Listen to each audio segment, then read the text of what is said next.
Good morning. It's great to be with you today and to have this opportunity to open up God's Word with you this morning. Today I'd like to read Psalm 1, where it says, "Blessed is the one who does not walk in step with the wicked, or stand in the way that sinners take, or sit in the company of mockers, but whose delight is in the law of the Lord, and who meditates on his law day and night. That person is like a tree planted by streams of water, which yields its fruit in season, and whose leaf does not wither. Whatever they do prospers. Not so the wicked. They are like chaff that the wind blows away. Therefore the wicked will not stand in the judgment, nor sinners in the assembly of the righteous. For the Lord watches over the way of the righteous, but the way of the wicked leads to destruction." There's a lot that we could say about this psalm, but I want to focus mainly on verses 2 and 3 because we're entering in a very dry period in the state of California right now. It's going to be hot. It's probably not going to rain again until November. And I was thinking that our lives are often like that, our spiritual lives particularly, when we enter a dry period and we feel like that maybe we're far away from God, or that there's just, the life is not inside of us. And we feel like things are maybe withering inside of us. And I think it's good to remember what this psalm tells us, because nobody likes to be dry. We like to have life. We like to have that green growth inside of us.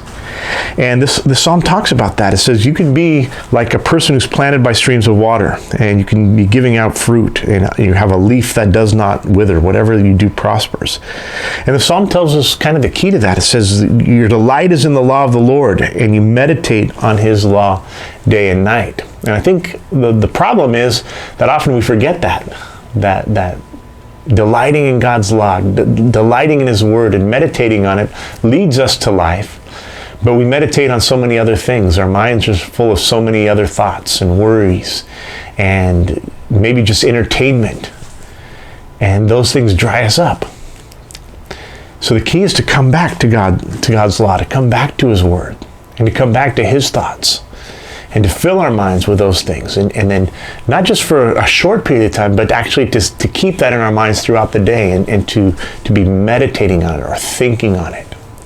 So I want to encourage you today to do that. Maybe it's just taking this psalm or a short verse, or maybe reading a passage or a chapter from God's word, and then just starting to think about it. God, what are you trying to tell me here?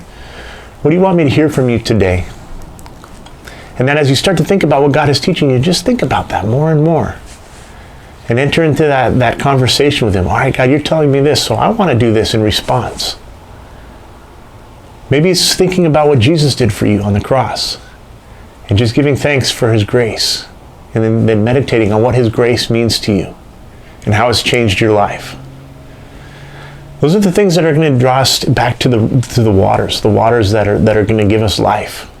And they're going to be the things that will satisfy that thirst and quench that dryness that's inside of us. May God bless you today. I hope you have a great day.